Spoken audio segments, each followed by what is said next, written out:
The rejection letter lay on the metal desk, its official seal still sharp and unforgiving. Captain Sarah Phoenix Martinez had read it 7 times, each pass slower than the last, searching for some clause or exception that might change the words staring back at her.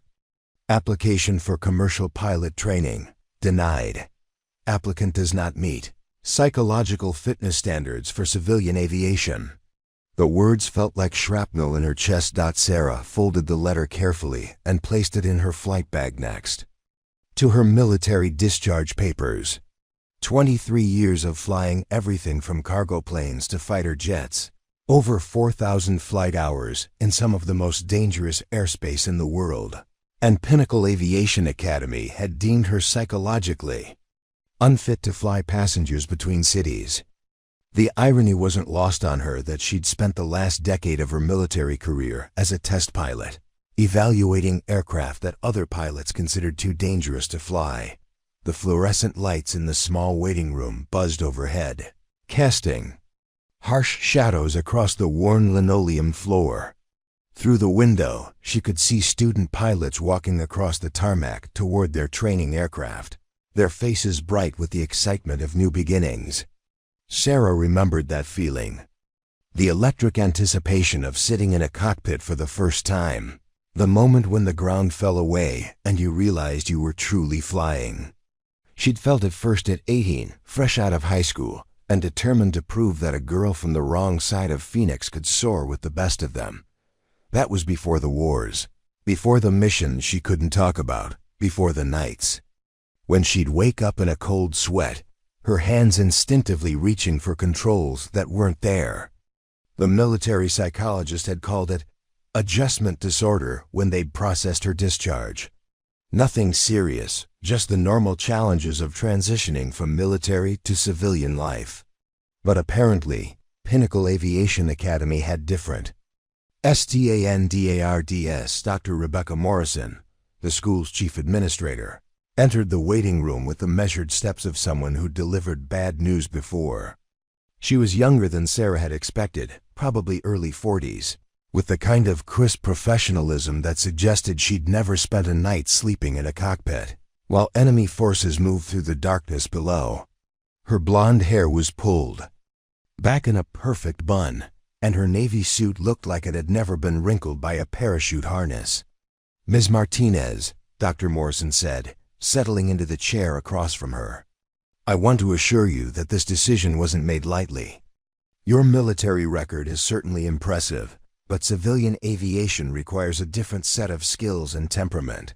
Sarah kept her expression neutral, a skill she'd perfected during countless military briefings.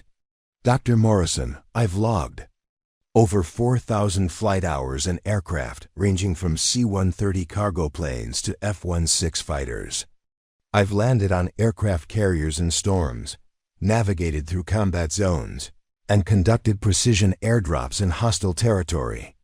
I'm not sure what civilian aviation could require that I haven't already demonstrated." Dr. Morrison's smile was practiced, the kind reserved for difficult conversations. Military flying is very different from commercial aviation. In the military, you're trained to take risks, to push boundaries, to operate in high-stress environments. Commercial aviation is about safety, routine, and passenger comfort. We need pilots who can follow established procedures without the need to improvise or take unnecessary risks. The words hung in the air between them like an accusation. Sarah had heard variations of this speech before, usually from people who'd never pulled an aircraft out of a flatbed at 30,000 feet or landed a damaged plane with half the flight controls non-functional. They saw her military background as a liability, evidence that she couldn't adapt to the normal world of civilian flying. "Dr. Morrison," Sarah said carefully, "I understand the differences between military and civilian aviation. That's why I'm here, to learn your procedures and adapt my skills to commercial flying. I'm not asking you to lower your standards. I'm asking for the opportunity to meet them." Dr. Morrison opened a manila folder and pulled out several documents. "Your psychological evaluation raised some concerns. The examiner noted signs of hypervigilance, difficulty with authority figures, and what he described as an inappropriate level of situational awareness for civilian environments. These are common issues with former military personnel, but they're not compatible with commercial aviation. Sarah almost laughed.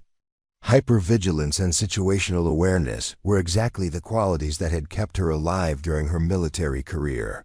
She'd learned to read wind patterns by watching grass move, to detect engine problems by listening to subtle changes in frequency, to identify potential threats before they became actual emergencies. But apparently, these skills were viewed as psychological problems in the civilian world. Dr. Morrison, those qualities you're concerned about are exactly what make a good pilot. Hypervigilance means I'm always aware of my surroundings, always. Monitoring for potential problems.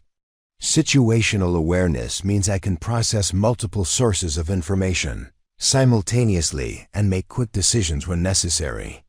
These aren't psychological problems, they're survival skills. Dr. Morrison's expression softened slightly, but her tone remained firm. I understand your perspective, Ms. Martinez, but Pinnacle Aviation Academy has a responsibility to our students and to the airlines that hire our graduates. We can't take risks with candidates who might not adapt well to civilian flying. The decision is final. Sarah stood up, her movements precise and controlled. 23 years of military training had taught her when to fight and when to retreat. This was clearly a retreat situation. I understand, Dr. Morrison. Thank you for your time. As she walked toward the exit, Sarah caught sight of a bulletin board covered with photos of successful graduates, young men and women posing next to commercial aircraft in their crisp airline uniforms. Most of them looked like they were barely old enough to drive, let alone pilot a 100-ton aircraft filled with passengers. But they fit the profile that Pinnacle Aviation Academy was looking for: young, eager, and unmarked by the complexities of real-world flying. The parking lot was nearly empty, with only a few cars scattered across the asphalt. Sarah's pickup truck looked out of place among the newer sedans and SUVs, its paint faded from years of desert sun and its bumper decorated with military unit stickers she'd never bothered to remove. She sat behind the wheel for a moment, watching the training flight take off from the adjacent runway. The Cessna 172 climbed slowly into the afternoon sky, its movements tentative and careful. Sarah had first flown a Cessna when she was 19, just after completing basic flight training. She remembered the instructor's surprise when she'd executed a perfect three-point landing on her first solo flight, the way he'd shaken his head and muttered something about natural pilots.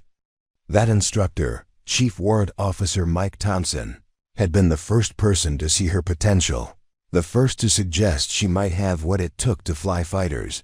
Thompson had been killed in a training accident 6 months later, but not before. He'd written a recommendation letter that had helped Sarah secure her spot in advanced flight training. This young woman has an instinctive understanding of aerodynamics and flight dynamics that I've rarely seen in 30 years of instruction, he'd written. She doesn't just fly aircraft, she becomes one with them.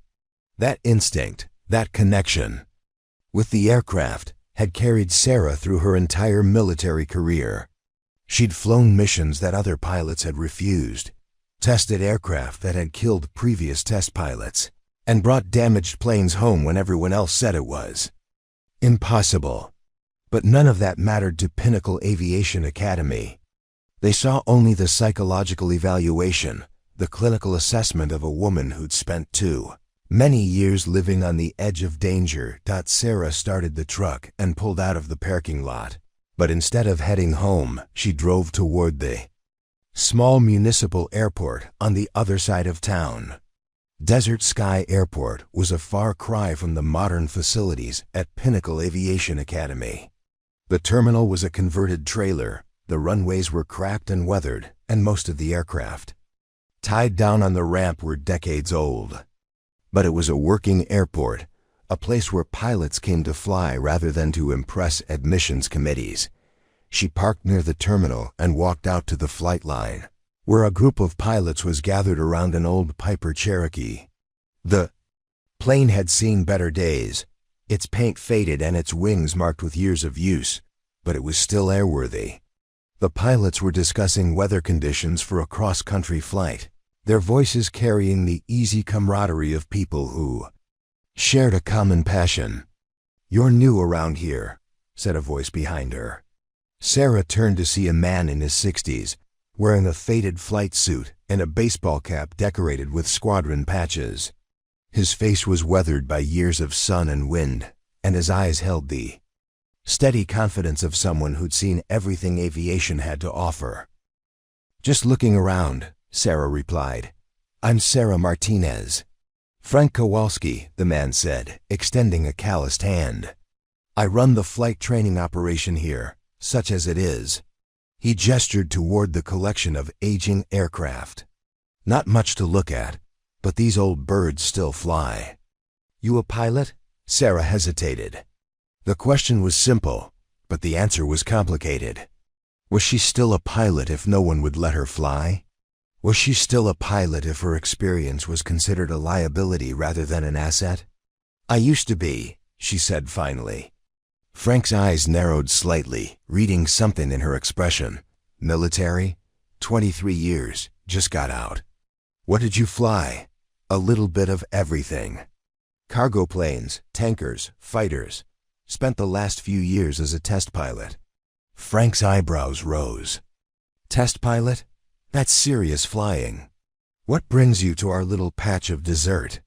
Sarah found herself telling Frank about her rejection from Pinnacle Aviation Academy, about the psychological evaluation and the concerns about her fitness for civilian aviation. She expected him to nod sympathetically and offer some platitude about finding the right fit. Instead, he started laughing. "Hypervigilance and situational awareness are problems?" Frank shook his head. "Hell, those are exactly the qualities I look for in a pilot." The aviation world has gotten too focused on following procedures and not focused enough on actually flying the damn airplane. He led her toward a hangar where several aircraft were parked. "I've been flying for 45 years, and I've seen a lot of pilots come and go. The best ones, the ones who could handle anything that came their way, they all had one thing in common.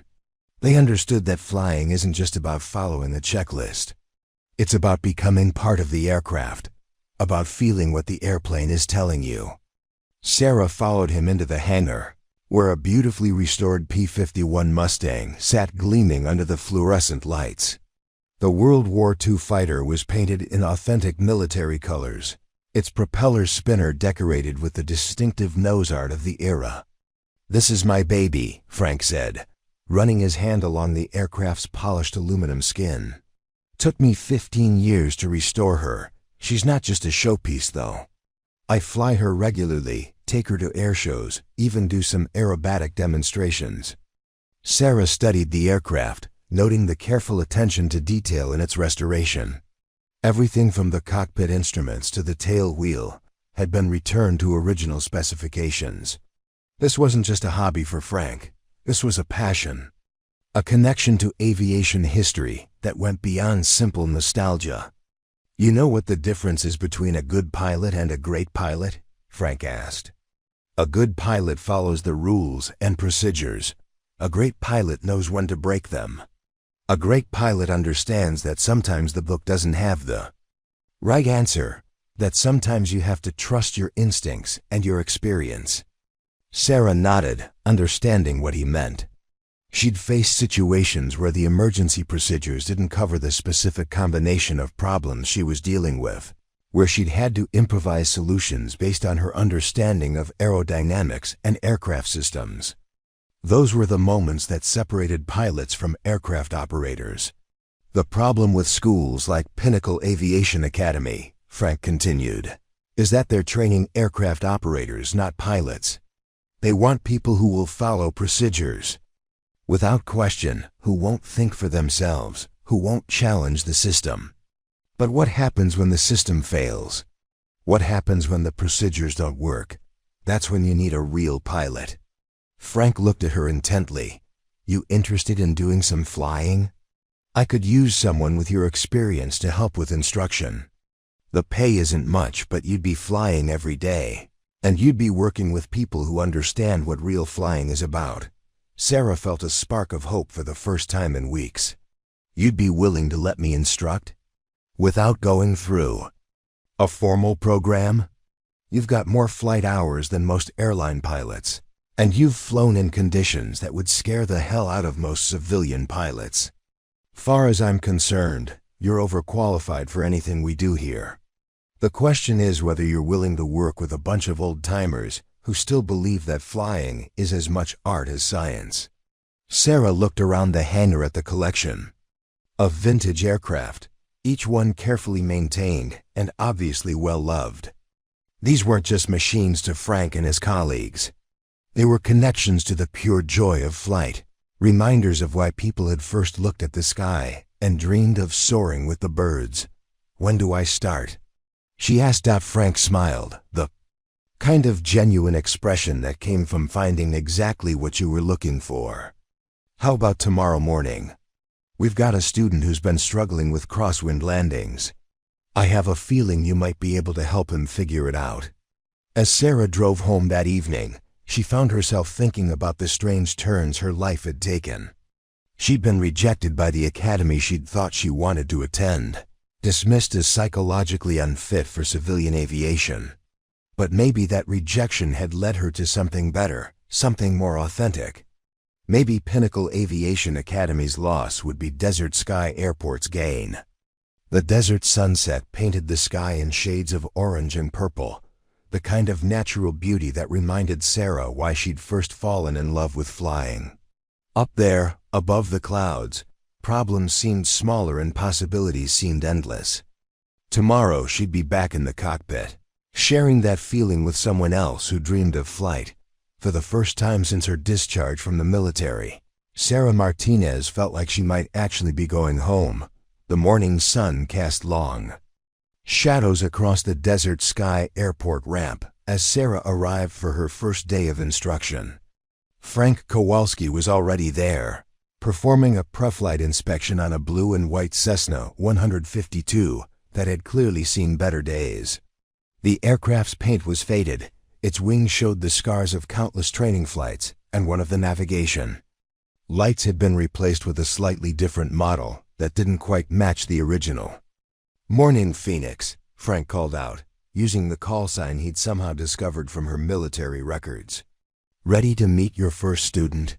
Sarah approached the aircraft, automatically beginning her own visual inspection.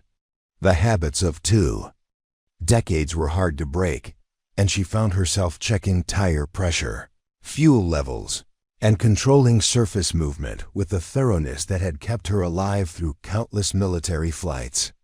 Frank watched her with approval as she caught a loose inspection panel that he'd deliberately left unfastened. "Good eye," he said. Most civilian instructors would have missed that. They get so focused on the checklist that they forget to actually look at the airplane. A battered Honda Civic pulled into the parking lot, and a young man in his early 20s climbed out. He was tall and lanky, with the kind of nervous energy that suggested he'd been drinking too much coffee. His flight bag looked new, and his logbook was still crisp from the aviation supply store. Everything about him screamed eager student pilot. "That's Tommy Rodriguez," Frank said quietly. "Good kid, smart as hell, but he's been struggling with crosswind landings.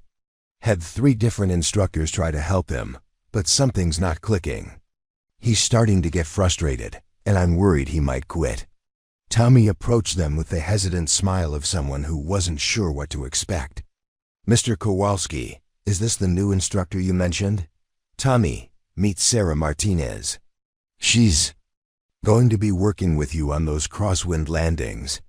Sarah, Tommy's been flying for about 6 months now, but he's having trouble with the more advanced techniques. Sarah shook Tommy's hand, noting the slight tremor that suggested pre-flight nerves. She'd seen that same nervousness in young military Pilots, the combination of excitement and fear that came with learning to master something as complex as flight. What specifically are you having trouble with? Sarah asked. Tommy's face reddened slightly. Well, I can handle the airplane just fine in calm conditions. But as soon as there's any crosswind, I seem to lose control during the landing. The airplane starts drifting, and I can't seem to get it straightened out. My last instructor said I was overthinking it, but I'm not sure what that means. Sarah nodded, understanding the problem immediately. Crosswind landings were one of the most challenging aspects of flying, requiring a delicate balance of control inputs and timing. Most instructors taught the technique mechanically, focusing on the procedures without explaining the underlying aerodynamics. But Sarah had learned a different approach during her military training, one that emphasized feel and intuition over rigid procedures. Let's go up and see what's happening, Sarah said. Sometimes it's easier to understand the problem when you're actually flying. The pre-flight inspection took longer than Tommy expected. Sarah went through every system with methodical precision, explaining not just what to check but why each item was important. She showed him how to detect worn brake pads by the way they felt when pressure was applied, how to identify engine problems by the sound of the starter motor, and how to assess fuel quality by its appearance and smell. I've never seen anyone check the fuel this carefully, Tommy said, as Sarah used a fuel tester to sample gasoline from both wing tanks. In the military, we had a saying, "There are old pilots and bold pilots, but no old, bold pilots," Sarah replied. Taking shortcuts during pre-flight is one of the fastest ways to turn a routine flight into an emergency. As they climbed into the cramped cockpit of the Cessna 152, Sarah noticed how Tommy's movements were still awkward and uncertain. He fumbled with the seatbelt, knocked his knee against the control yoke, and took several attempts to adjust the rudder pedals to a comfortable position. These were the small signs that separated experienced pilots from students, the unconscious competence that came only with thousands of hours of practice. The engine started smoothly, and Sarah guided Tommy through the taxi procedures. Even on the ground, she could see the issues that were affecting his flying. His movements were too abrupt, too mechanical. He was trying to fly the airplane by following a mental checklist rather than feeling what the aircraft was telling him. Tommy, before we take off, I want you to just sit here for a moment and feel the airplane, Sarah said. Put your hands on the controls, but don't try to move them. Just feel what the airplane is doing.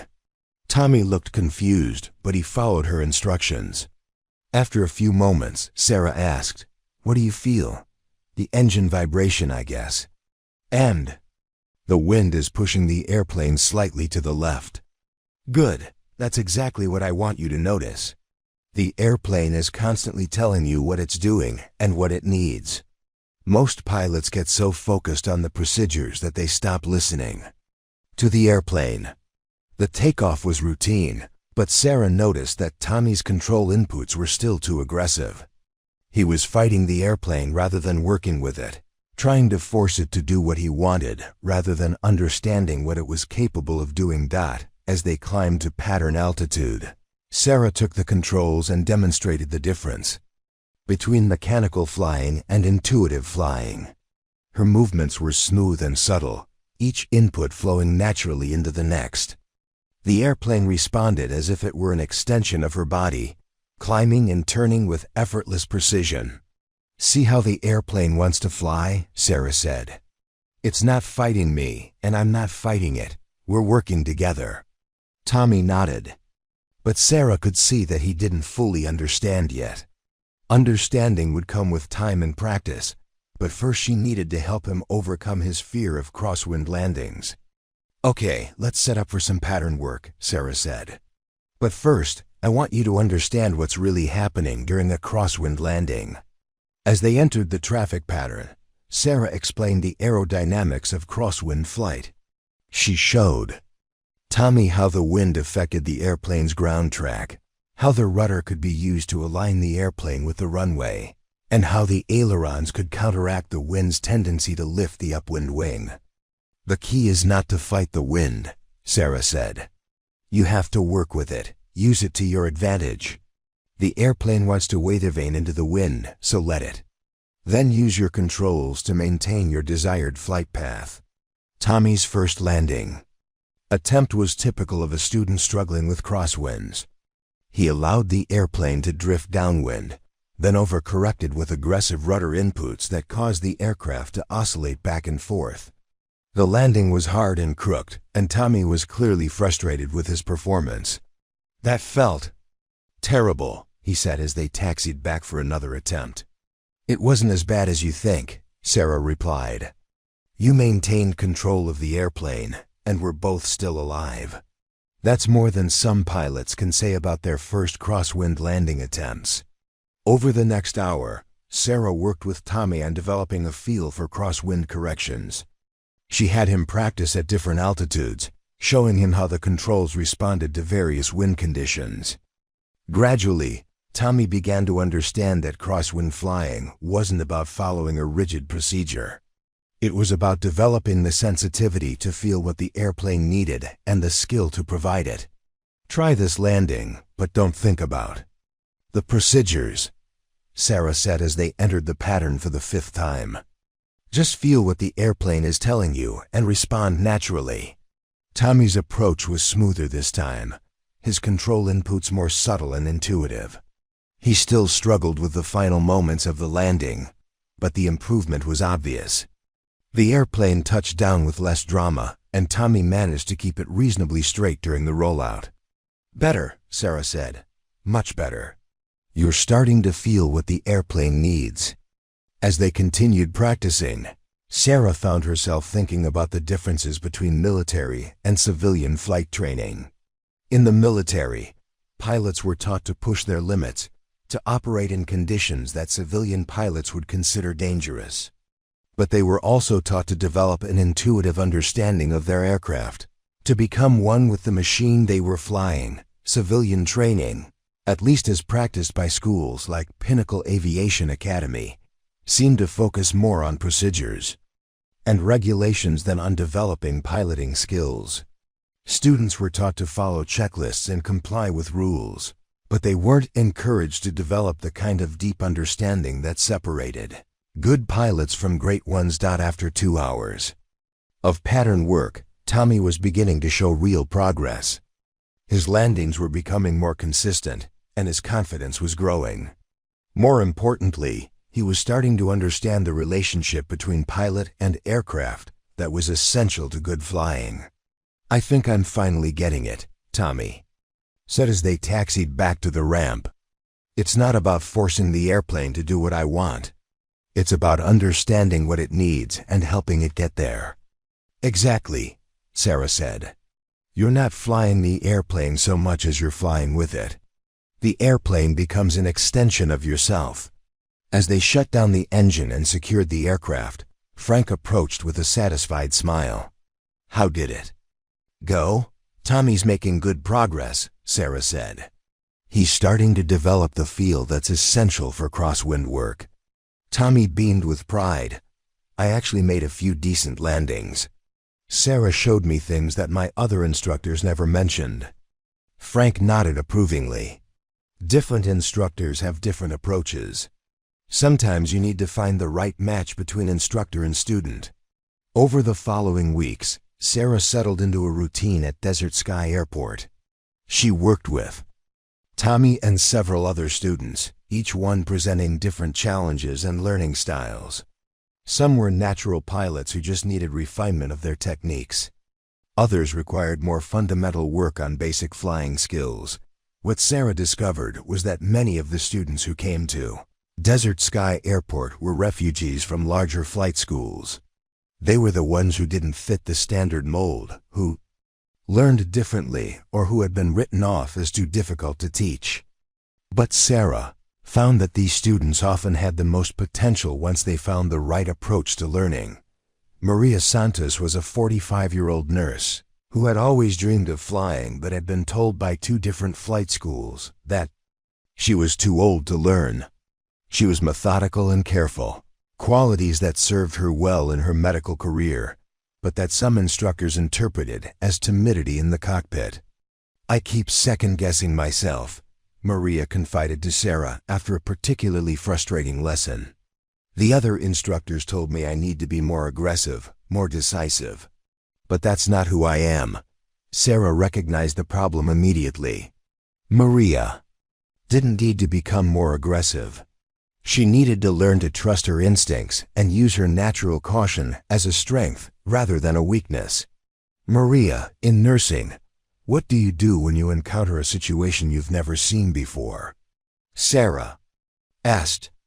"I assess the situation carefully, consider my options, and then take the safest course of action that will help my patient." "That's exactly what good pilots do," Sarah said. "Flying isn't about being aggressive or taking risks. It's about making good decisions based on careful assessment of the situation." Working with Maria and other non-traditional students reminded Sarah of her own struggles with being accepted in the aviation community. She had faced skepticism and outright hostility from some of her military colleagues, men who believed that women didn't belong in cockpits. But she had persevered, proving herself through competence and dedication rather than trying to fit someone else's idea of what a pilot should be. The satisfaction Sarah found in teaching surprised her. In the military, she had been focused on personal achievement, on pushing her own limits and proving her capabilities. But helping others discover their potential as pilots provided a different kind of fulfillment, one that seemed more meaningful than personal glory. Frank noticed the change in Sarah's demeanor. "You seem happier than when you first arrived," he observed one evening as they were securing the aircraft for the night. "I think I am," Sarah replied. "I was so focused on what I couldn't do, on the doors that had been closed to me, that I forgot about the opportunities that were still available." "Pinnacle Aviation Academy's loss is our gain," Frank said. "You're the kind of instructor these students need. Someone who understands that flying is about more than following procedures."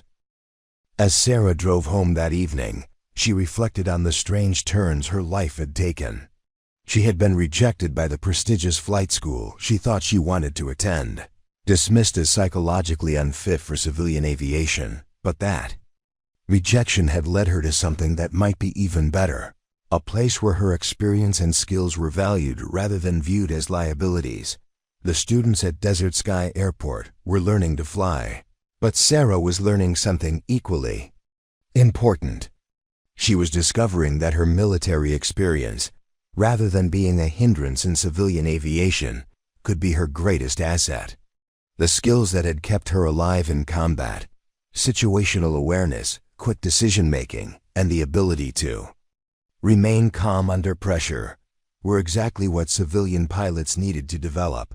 More importantly, she was learning that there were many paths to success in aviation, and that sometimes the most rewarding journeys were the ones that took you away from the traditional routes.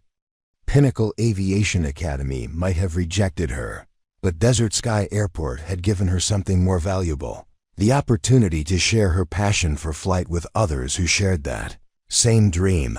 The desert sunset painted the sky in brilliant shades of orange and red, and Sarah found herself looking forward to tomorrow's lessons. There would be more students to teach, more challenges to overcome, and more opportunities to prove that real flying was about much more than following someone else's rules. 3 months into her tenure at Desert Sky Airport, Sarah had settled into a rhythm that felt more natural than anything she'd experienced since leaving the military. Her students were progressing well, and Frank had begun trusting her with more complex instruction scenarios. But it was during a routine conversation in the airport's small cafe that Sarah first learned about the systematic exclusion she'd actually faced. Lisa Chun worked as an administrative assistant at Pinnacle Aviation Academy, commuting 40 minutes each way to keep her job in the aviation industry she loved. She was a private pilot herself, having earned her license at Desert Sky Airport before taking the corporate position. Lisa had started coming to the small airport on weekends, partially for the community, but mostly to escape the sterile environment of the academy. Sarah had noticed Lisa around the airport, but hadn't thought much about it until the day Lisa approached her near the fuel pumps. The young woman seemed nervous, glancing around as if she were afraid of being overheard. "Excuse me, are you Sarah Martinez?" Lisa asked, her voice barely above a whisper. Sarah turned from the fuel calculation she'd been reviewing. "Yes, that's me. You look familiar. Do you fly out of here?" "Sometimes on weekends." "I'm Lisa Chun. I work at Pinnacle Aviation Academy." Lisa paused, seeming to gather her courage. "I heard about your application there. I think there's something you should know." Sarah's attention sharpened. "What do you mean?" Lisa looked around again, then pulled out a manila folder from her backpack. "I shouldn't be showing you this, but I think you deserve to know what really happened with your application." She opened the folder to reveal a stack of documents, photocopied pages that looked like internal memos and emails. Sarah's name was visible on several of them, along with what appeared to be correspondence between various administrators at the academy.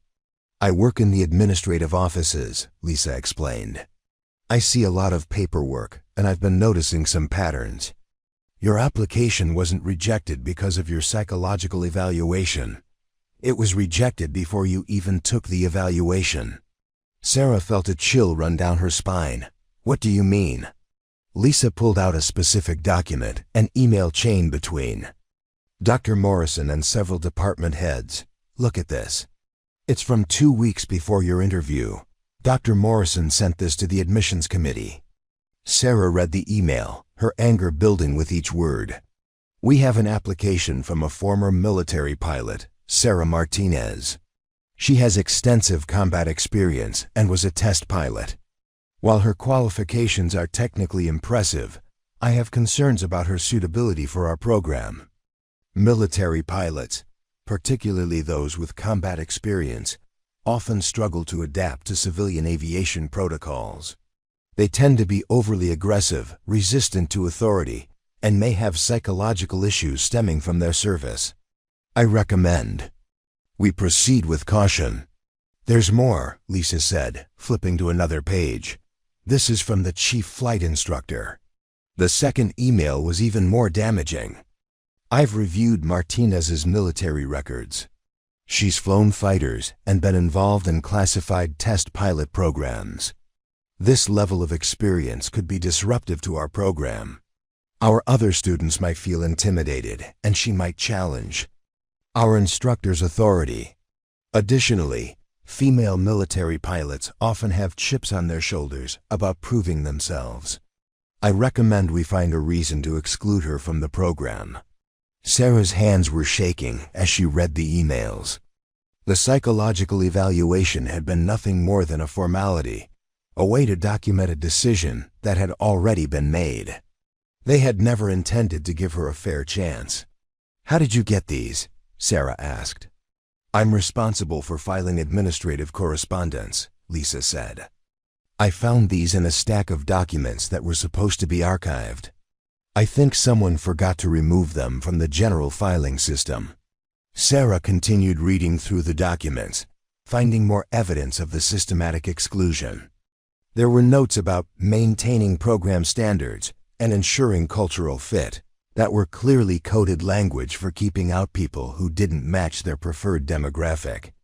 "This isn't just about me," Sarah realized. "Look at this list of rejected applicants," Lisa nodded grimly. "I started noticing patterns about 6 months ago. Anyone with extensive military experience gets rejected. Same with older applicants, people from non-traditional backgrounds, and anyone who might challenge the academy's way of doing things." The list of rejected applicants was telling. Former military pilots, airline pilots who wanted to transition to instruction, experienced mechanics who wanted to become pilots, and several women with impressive aviation backgrounds. All had been rejected for various reasons, but the pattern was clear. "There's something else," Lisa said, pulling out another document. This is from a staff meeting last month. They were discussing their placement rates with major airlines. Sarah read the meeting minutes, which revealed the true motivation behind the Academy's exclusion policies. The Academy marketed itself based on its graduate success in getting hired by major airlines. But the airlines preferred young, malleable pilots who would follow procedures without question. Experienced pilots, particularly those with military backgrounds, were seen as potential troublemakers who might challenge airline policies or training methods. So they're not just discriminating against military pilots, Sarah said. They're specifically selecting for people who will be compliant employees rather than skilled aviators. That's exactly what they're doing, Lisa confirmed. They've turned pilot training into a factory process. Input young, inexperienced candidates, put them through a standardized program, and output airline-ready employees who won't cause problems. Sarah felt a mix of anger and vindication. She had suspected that her rejection was based on more than just her psychological evaluation, but seeing the evidence in black and white was still shocking. The Academy had never given her a fair chance, and they had lied about their reasons for rejecting her. "Why are you showing me this?" Sarah asked. Lisa was quiet for a moment, then looked directly at Sarah.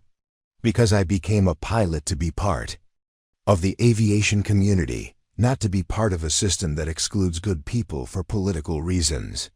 I've watched the Academy reject dozens of qualified applicants who could have been excellent pilots. It's not right.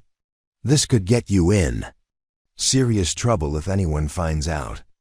"I know," Lisa said, "but I can't keep watching this happen. The aviation industry needs skilled pilots, not just compliant ones. And frankly, after seeing what you've accomplished with students here at Desert Sky, I think the Academy made a huge mistake." Sarah studied the documents more carefully, noting the signatures and dates. The evidence was comprehensive and damning. It showed a clear pattern of discrimination that went far beyond her individual case. "Lisa, are you willing to testify about this if it comes to that?" "What do you mean?" "I mean, if someone were to file a complaint with the FAA or pursue legal action, would you be willing to provide this evidence officially?" Lisa looked scared but determined. "Yes, I think so. But Sarah, you should know that Dr. Morrison has connections throughout the aviation industry. If you challenge the Academy, she might try to blacklist you from other opportunities." Sarah almost laughed. "Lisa, I've been blacklisted from opportunities my entire career. The difference is that now I have evidence of why it's happening." Over the following days, Sarah found herself thinking constantly about the documents Lisa had shown her. The evidence of systematic discrimination was clear, but she wasn't sure what to do with it. She could file a complaint with the FAA, but regulatory agencies moved slowly and were often reluctant to take action against established institutions. She could pursue legal action, but that would be expensive and time-consuming. Frank noticed her distraction during a lesson debrief. "You seem like you've got something on your mind," he observed. Sarah decided to tell him about Lisa's revelations. Frank listened with growing anger as she described the emails and meeting minutes that documented the Academy's discriminatory practices. "Those bastards," Frank said when she finished. "I've suspected something like this for years, but I never had proof. You know how many good pilots I've seen get rejected by places like Pinnacle? People with real experience, real skills, but they don't fit the mold. The question is, what do I do about it?" Sarah asked. Frank was quiet for a moment, then looked at her with the same intensity she'd seen when he was discussing aerobatic maneuvers. "You know what the problem is with the aviation industry? It's become too focused on image and not focused enough on substance. Schools like Pinnacle are producing pilots who look good on paper, but can't handle real-world situations. But they're successful," Sarah pointed out. "Their graduates get hired by major airlines. Are they successful, or are they just good at gaming the system?" Frank asked. "Those pretty boy pilots they're producing, How do you think they'll handle a real emergency? How do you think they'll perform when the procedures don't cover the situation they're facing? Sarah knew Frank was right, but she also knew that the system was deeply entrenched. The major airlines relied on schools like Pinnacle to provide predictable, standardized training. They didn't want pilots who might question procedures or challenge authority. Frank, even if I prove that the academy discriminated against me, what's that going to change? They'll just be more careful about documenting their biases in the future. Maybe, Frank said, but maybe not. You know what I've learned in 45 years of flying? Sometimes you have to fight battles not because you're sure you'll win, but because they're worth fighting. That evening, Sarah called her former squadron commander, Colonel Patricia Williams, who had retired the previous year and was now working as a consultant for aviation safety organizations. Pat had been a mentor during Sarah's military career, one of the few senior officers who had understood the challenges facing women in military aviation. "Sarah, it's good to hear from you," Pat said. "How's civilian life treating you?" "It's complicated," Sarah said, then told Pat about her experiences at Pinnacle Aviation Academy and the evidence Lisa had provided. Pat was quiet for a long moment after Sarah finished. "Sarah, what you're describing isn't just discrimination. It's a systemic problem that could be affecting aviation safety. If schools are selecting for compliance over competence, they're creating a generation of pilots who might not be able to handle real emergencies. What do you think I should do?" "I think you should document everything and file a formal complaint. But more than that, I think you should consider going public with this information. The aviation industry needs to have this conversation, and it needs to happen now." "Going public could end my career in aviation," Sarah said. "Sarah, from what you've told me, they're already trying to end your career. The question is whether you're going to let them do it quietly or make them do it in the open where everyone can see what's happening." After hanging up with Pat, Sarah sat in her small apartment and thought about the choice she was facing. She could keep quiet, accept the status quo, and continue building her career at Desert Sky Airport. Or she could challenge a system that was not only discriminating against qualified pilots, but potentially compromising aviation safety. The decision wasn't just about her anymore. It was about Tommy Rodriguez, who was making excellent progress, but would face the same barriers if he ever wanted to advance in commercial aviation. It was about Maria Santos, who had been told she was too old to learn to fly. It was about all the other qualified pilots who had been excluded from opportunities because they didn't fit someone else's narrow definition of what a pilot should be. Sarah pulled out her laptop and began drafting a letter to the FAA Civil Rights Office. If she was going to challenge the system, she was going to do it properly, with documentation and evidence.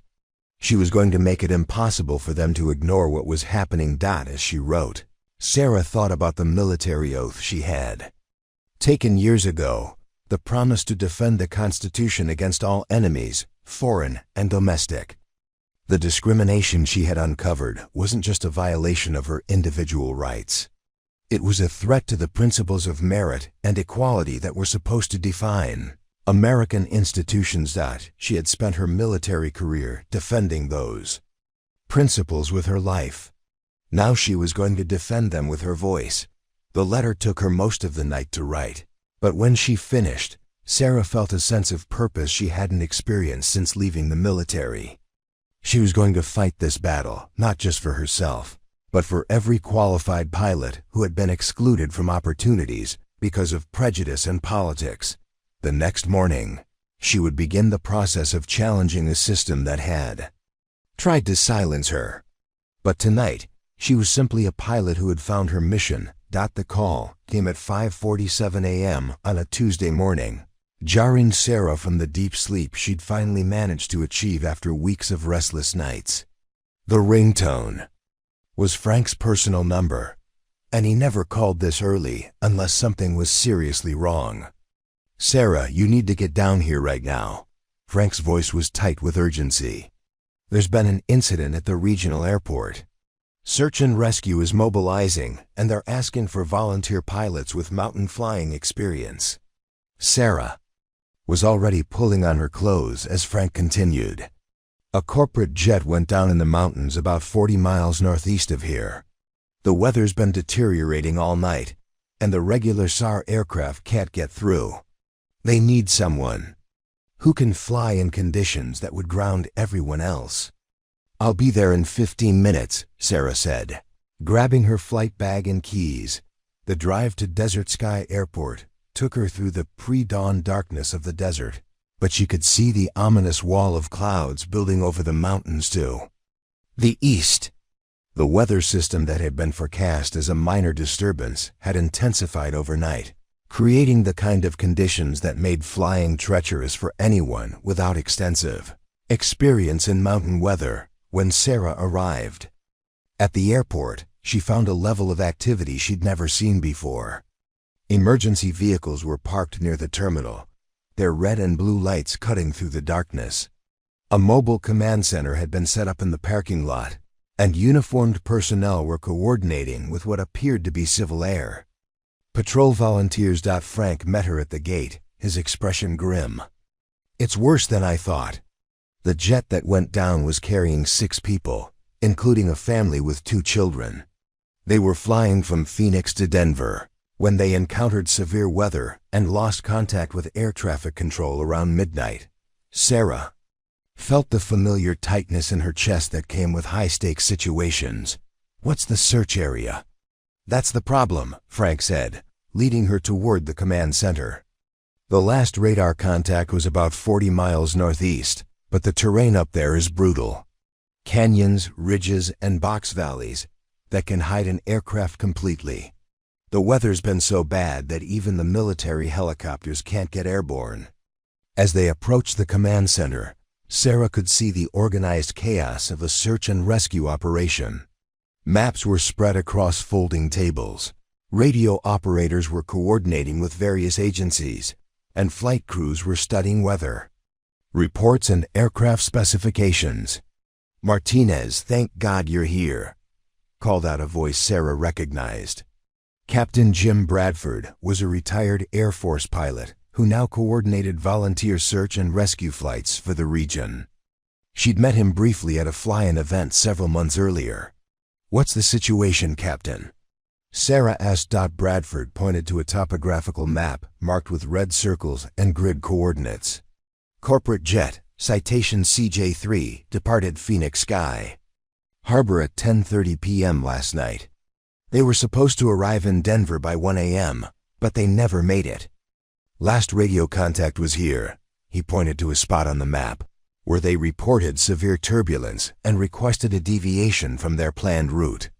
Sarah studied the terrain features on the map. The area was mountainous and remote, with elevations ranging from 6,000 to over 10,000 feet. The weather conditions that had forced the jet down would make any rescue attempt extremely dangerous. What about the military assets? Sarah asked. Grounded, Bradford replied. The weather's too severe for their helicopters and their fixed wing. Aircraft don't have the performance characteristics needed for this terrain. We've got Civil Air Patrol volunteers standing by, but frankly, most of them don't have the experience needed for this kind of flying. Sarah looked at the weather reports spread across the table. Surface winds were gusting to 45 knots, with mountain wave conditions creating severe turbulence. Visibility was near zero in many areas due to low clouds and blowing snow. It was exactly the kind of weather that separated experienced pilots from weekend aviators. What aircraft are available? Sarah asked. Frank stepped forward. I've got the Mustang ready to go. She's got the performance and the weather equipment to handle these conditions. The question is whether we can find a pilot crazy enough to fly. Her Bradford looked at Sarah intently. I've heard about your background. Military test pilot, extensive mountain flying experience. Are you willing to take this on? Sarah felt the weight of the moment. 6 people were somewhere in those mountains, possibly injured and certainly in danger from the deteriorating weather. The conditions were beyond the capabilities of most civilian pilots, but they were well within her experience range. She'd flown in worse weather during her military career, including combat missions over mountainous terrain in Afghanistan. I'll need detailed weather briefings and all available information about the aircraft's last known position, Sarah said. And I'll need to study the terrain features to identify potential crash sites. Bradford nodded.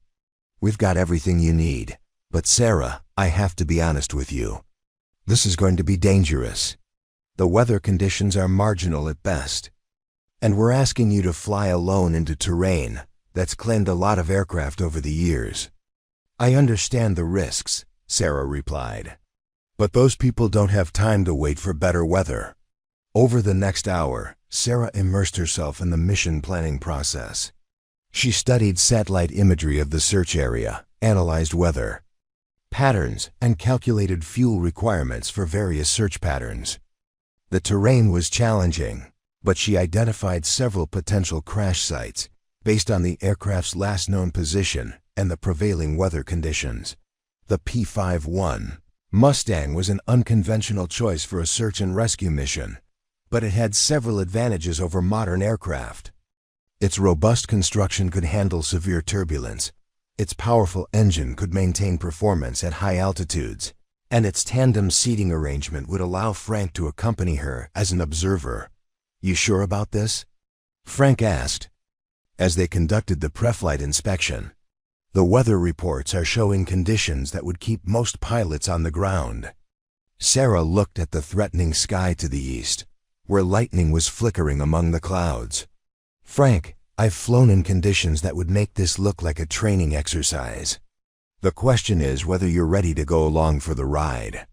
Frank grinned, the same expression she'd seen when he was discussing aerobatic maneuvers. Hell, I've been waiting 40 years for a mission like this.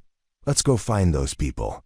The takeoff was routine, but as they climbed toward the mountains, Sarah could feel the aircraft beginning to encounter the turbulence associated with mountain wave conditions. The Mustang bucked and rolled as invisible air currents threw it around, but Sarah's control inputs were smooth and confident. How are you keeping it so stable? Frank asked over the intercom. You don't fight the turbulence, Sarah replied. You work with it. The airplane wants to ride the air currents, so you let it. Then you use your experience to anticipate what's coming next. As they approached the search area, the weather conditions deteriorated rapidly. Visibility dropped to less than a mile, and the turbulence intensified to the point where most pilots would have turned back. But Sarah had learned to fly in these conditions during her military career, and she was able to maintain control while navigating through the mountain valleys. There, Frank called out, pointing to a small clearing about 3 miles ahead. I think I see something. Sarah banked the Mustang toward the clearing, using her knowledge of mountain flying to find the smooth air that existed in the lee of certain terrain features. As they got closer, she could see the unmistakable shape of an aircraft wreckage scattered across the small meadow. That's our citation, Frank confirmed. Looks like they tried to make an emergency landing but ran out of runway. Sarah circled the crash site, noting the aircraft's condition and looking for signs of survivors. The jet had impacted the ground at a relatively shallow angle, suggesting that the pilot had maintained some control during the final approach. The fuselage was largely intact, which meant there was a good chance that some occupants had survived. I can see movement near the wreckage, Sarah reported over the radio. At least 2 people are moving around outside the aircraft. The response from the command center was immediate. Outstanding work, Sarah. Can you provide exact coordinates for the crash site? Sarah read off the GPS coordinates while continuing to circle the area. The survivors had apparently heard the aircraft and were waving frantically at the Mustang. But landing in the small clearing would be impossible for any aircraft, and the weather was too severe for helicopter operations. We need to find a way to get help to those people, Sarah said. The weather's getting worse, and they're not going to survive much longer in these conditions. Frank was studying the terrain through binoculars. There's a small airstrip about 10 miles south of here. It's not much, just a dirt strip used by ranchers, but it might be long enough for a rescue aircraft. Sarah banked toward the airstrip Frank had identified. The weather was continuing to deteriorate, with snow beginning to fall and visibility dropping even further. But she could see the rough outline of a runway carved into the desert floor. "It's going to be tight," Sarah said, studying the strips. "Length and condition.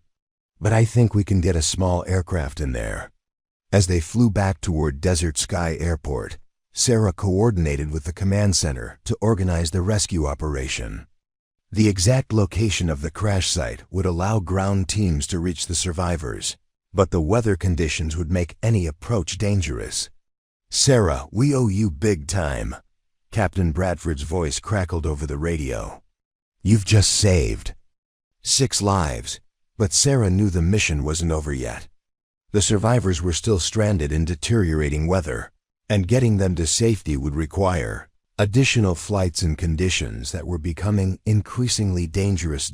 As the Mustang touched down at Desert Sky Airport, Sarah was already planning the next phase of the operation. She had found the crash site, but the real work was just beginning.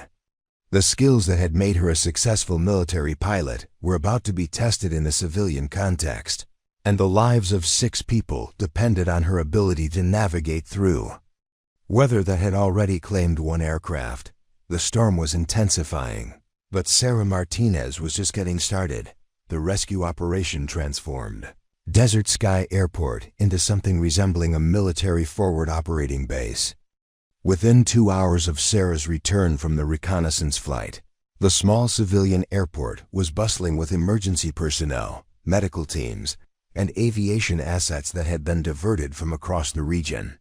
The weather conditions that had grounded most aircraft made Sarah's successful location of the crash site even more significant. Sarah stood in the makeshift command center, her flight suit still damp with sweat from the intense flying conditions, studying topographical maps with rescue coordinators.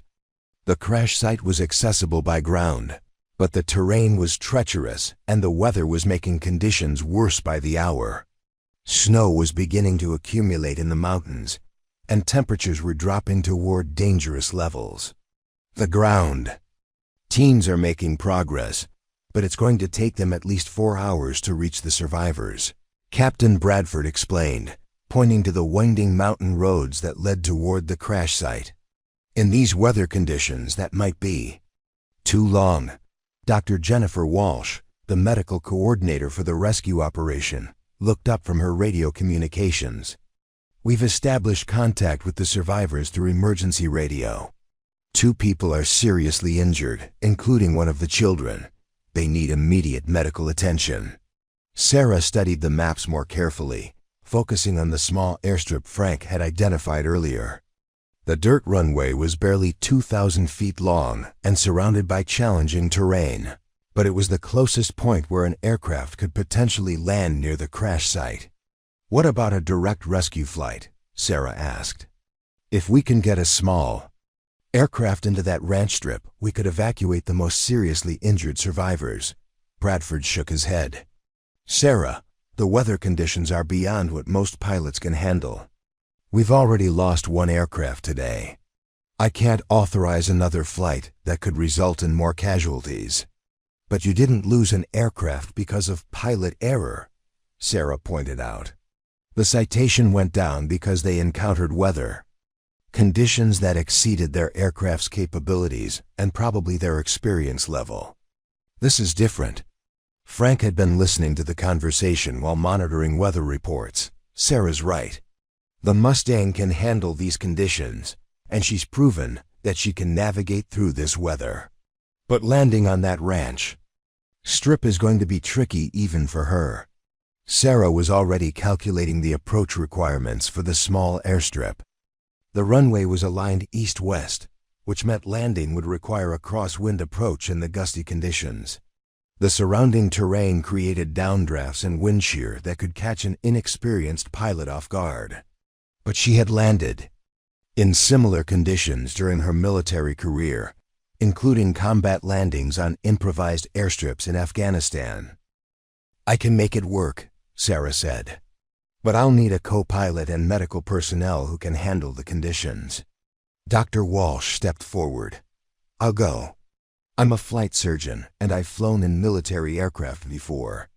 I can provide medical care during the flight and help coordinate the evacuation." Bradford looked uncomfortable with the proposal. "This is an extremely high-risk operation.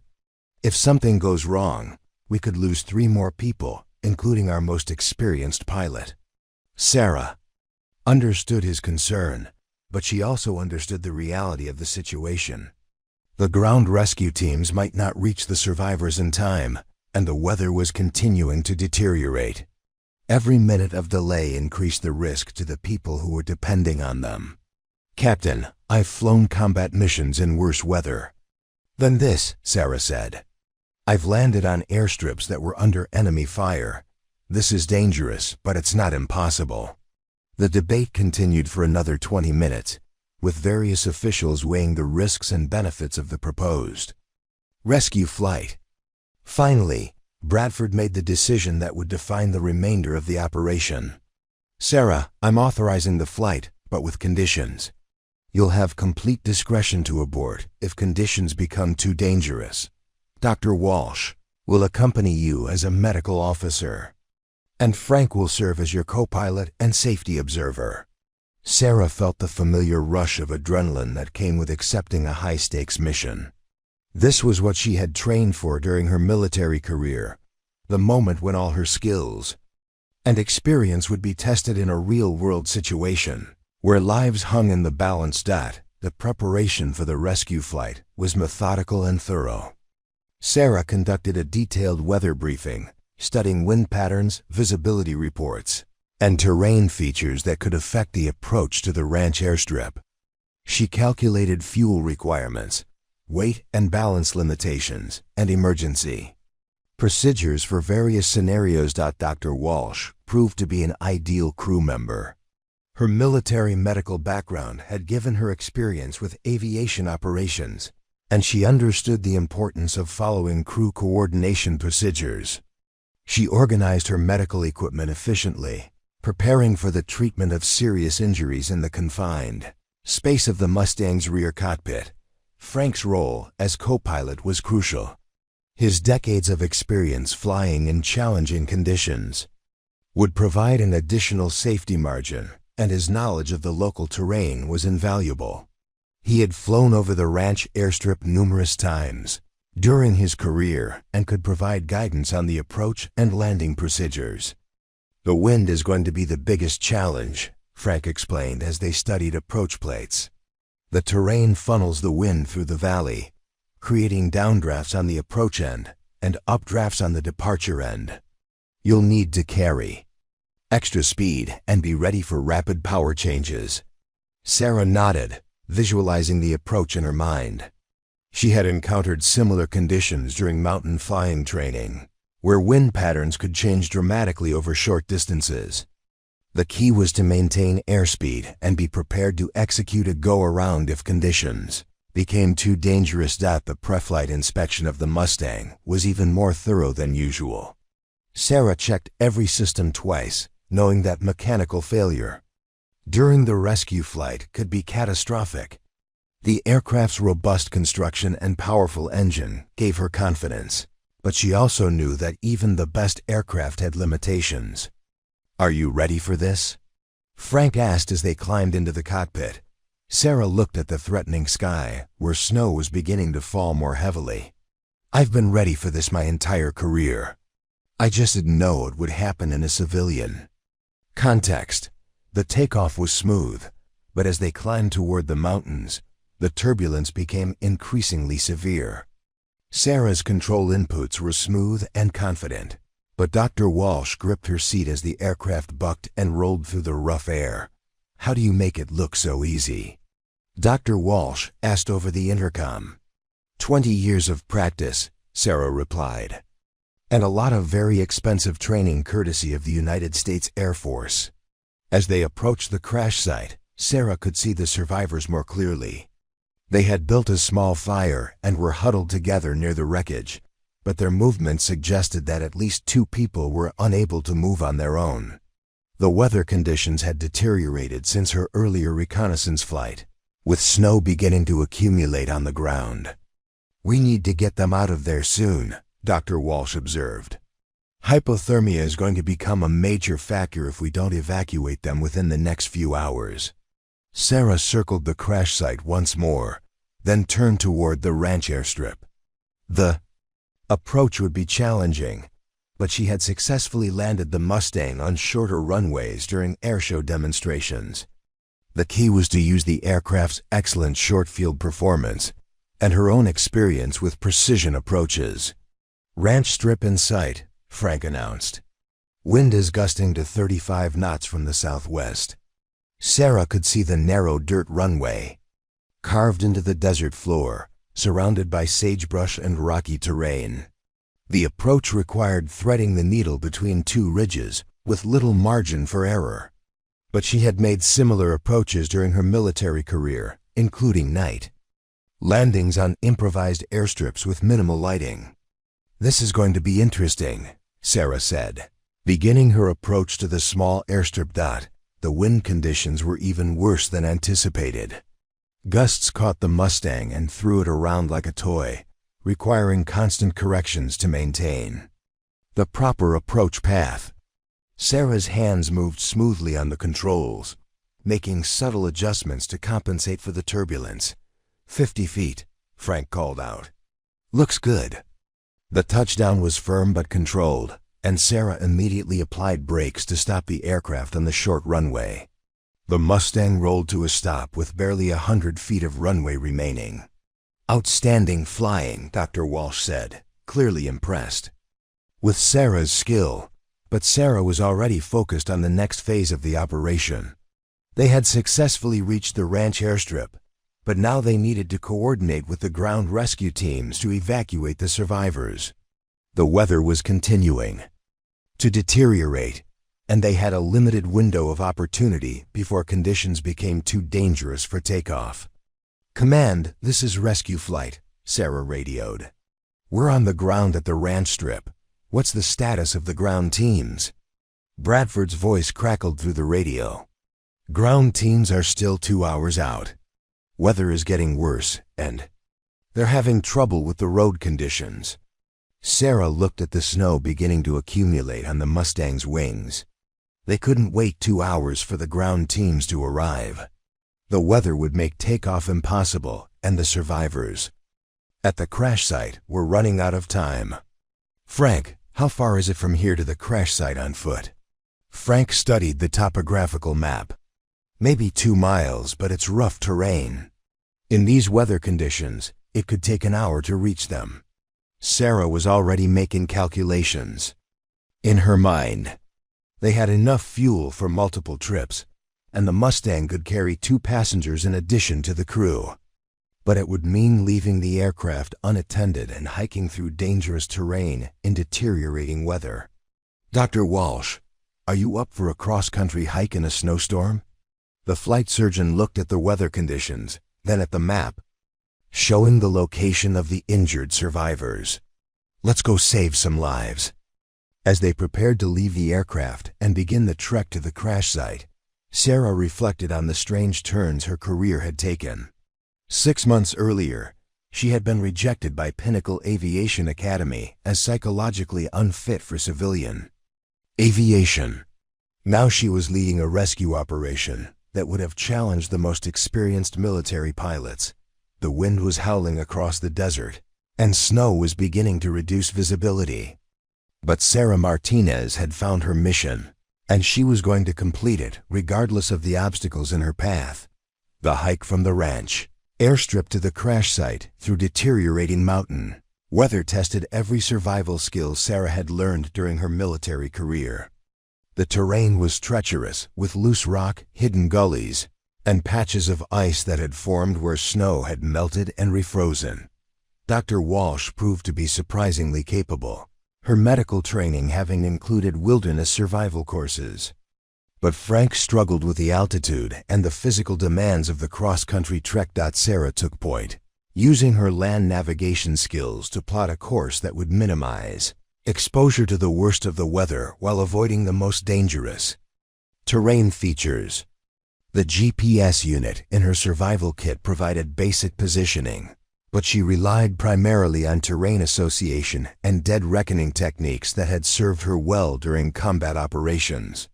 "How much farther?" Dr. Walsh asked, her voice muffled. By the makeshift face protection she'd fashioned from her medical supplies, Sarah checked their position against the handheld GPS and calculated the remaining distance. "About half a mile, but the terrain gets more challenging from here. We're going to have to descend into the valley where the aircraft went down." The wind was gusting to nearly 50 knots, driving snow horizontally across the mountainside and reducing visibility to less than 100 yards. Sarah could barely make out the terrain features that she was using for navigation, but her military training had prepared her for operations and conditions that most people would consider impossible. As they crested a ridge that overlooked the crash site, Sarah could see the citation's wreckage more clearly than she had from the air. The aircraft had impacted the ground at a shallow angle, sliding across the small meadow before coming to rest against a stand of pine trees. The fuselage was largely intact, but the wings had been torn off and the landing gear had collapsed. "I can see movement around the aircraft," Sarah announced, pulling out her binoculars. "Looks like 4 people are mobile, but 2 appear to be injured." Dr. Walsh was already organizing her medical supplies, preparing for the treatment of serious injuries under field conditions. "What's the plan for getting them back to the aircraft?" Sarah studied the terrain between their position and the crash site. The descent would be challenging, but manageable for people in good physical condition. The real problem would be evacuating injured survivors back up the slope to the ranch airstrip. "We'll assess the injuries first," Sarah said. "Then we'll determine who needs immediate evacuation and who can wait for the ground rescue teams." The final approach to the crash site required careful movement down a steep slope covered with loose rock and patches of snow. Sarah established a rope line using a paracord from her survival kit, creating a safety system that would prevent anyone from falling down the mountainside. As they reached the wreckage, Sarah could see the full extent of the situation. The aircraft had been carrying a family of 4, parents and 2 children, along with 2 business associates. The pilot had been killed in the impact, but the 6 passengers had survived, though with varying degrees of injury. "Thank God you're here," called out a man in his 40s who appeared to be the father of the family. "We heard your aircraft earlier, but we didn't know if anyone was coming." Dr. Walsh immediately began triaging the survivors, assessing their injuries and determining who needed the most urgent medical attention. The most seriously injured was a 10-year-old girl who had suffered a head injury and was showing signs of concussion. Her 8-year-old brother had a broken arm, and one of the business associates had suffered multiple rib fractures. "We need to get these 3 to a hospital immediately," Dr. Walsh announced. "The others can wait for the ground rescue teams, but these injuries require immediate medical intervention." Sarah calculated the logistics of the evacuation. The Mustang could carry 2 passengers in addition to the crew, which meant they would need to make multiple trips. The weather was continuing to deteriorate, and each trip would become increasingly dangerous. "We'll take the little girl and her brother on the first trip," Sarah decided. "Dr. Walsh, you'll need to stay with them and provide medical care during the flight. Frank, you'll help coordinate the evacuation of the remaining survivors." The trek back to the ranch airstrip with the injured children was one of the most challenging operations Sarah had ever undertaken. The little girl was barely conscious, requiring constant monitoring by Dr. Walsh, while her brother was in significant pain from his broken arm. The weather conditions made movement treacherous, and the urgency of the medical situation added pressure to every decision. Sarah fashioned an improvised stretcher, using materials from her survival kit and debris from the aircraft. The system allowed them to carry the injured girl while maintaining some protection from the weather. The boy was able to walk with assistance, though he needed frequent rest stops. "How are we doing, Doc?" Sarah asked as they paused to rest about halfway back to the airstrip. Dr. Walsh checked the girl's vital signs and adjusted the makeshift splint on the boy's arm. "She's stable, but we need to get her to a trauma center as soon as possible. The head injury could be more serious than it appears." The final approach to the ranch airstrip was complicated by the accumulating snow, which had begun to obscure the runway markings. Sarah used her knowledge of the terrain to locate the aircraft, which was barely visible through the blowing snow. "There's ice forming on the wings," Frank observed as they reached the Mustang. "We're going to need to clear it before takeoff." Sarah began the process of removing ice from the aircraft's critical surfaces, while Dr. Walsh prepared the children for the flight. The boy was frightened and in pain, but he was responding well to Dr. Walsh's calm reassurances. The girl remained unconscious, her condition clearly serious. "Are you sure we can take off in these conditions?" Dr. Walsh asked as she secured the children in the rear cockpit. Sarah looked at the weather conditions and calculated the aircraft's performance parameters. The wind was gusting to 45 knots, visibility was less than half a mile, and snow was accumulating on the runway. But the Mustang had the power and performance characteristics needed for the takeoff, and Sarah had operated in similar conditions during her military career. "We can make it," Sarah said, "but it's going to be a challenging flight back to the airport." The takeoff from the ranch airstrip was one of the most demanding Sarah had ever attempted. The short runway, high altitude, and severe weather conditions combined to create a situation that would have been impossible for most pilots. But Sarah's experience with short field takeoffs and mountain flying allowed her to execute the departure successfully. As they climbed away from the airstrip, Sarah could feel the aircraft being buffeted by severe turbulence. The children were frightened by the rough ride, but Dr. Walsh kept them calm with a steady stream of reassurance and medical attention. "How long to the hospital?" Dr. Walsh asked over the intercom. 20 minutes to Desert Sky Airport, then immediate transport." "To the trauma center," Sarah replied. "How are they doing?" "The boy is stable, but the girl is showing signs of increasing intracranial pressure. We need to get her to surgery as soon as possible." Sarah increased power and adjusted their course to the most direct route to the airport. The weather conditions were still severe, but she was able to maintain control of the aircraft through the turbulence. Her years of experience in challenging conditions were proving invaluable. As they approached Desert Sky Airport, Sarah could see the emergency vehicles waiting on the ramp. The medical teams had been standing by since the rescue operation began, and they were ready to provide immediate treatment to the injured survivors. The landing was smooth despite the crosswind conditions, and Sarah taxied directly to the waiting ambulances. The children were transferred to the medical teams within minutes of landing, and the ambulances departed for the trauma center with sirens wailing. "Outstanding work," Captain Bradford said as Sarah shut down the aircraft. "You've saved 2 lives today." But Sarah knew the operation wasn't over. 3 more survivors were still stranded at the crash site, and the weather conditions were making any further flights extremely dangerous. The ground rescue teams were still hours away, and the remaining survivors included a man with serious internal injuries. "We need to go back," Sarah said. "There are still 3 people up there, and one of them needs immediate medical attention." Bradford looked at the weather reports, which showed conditions continuing to deteriorate.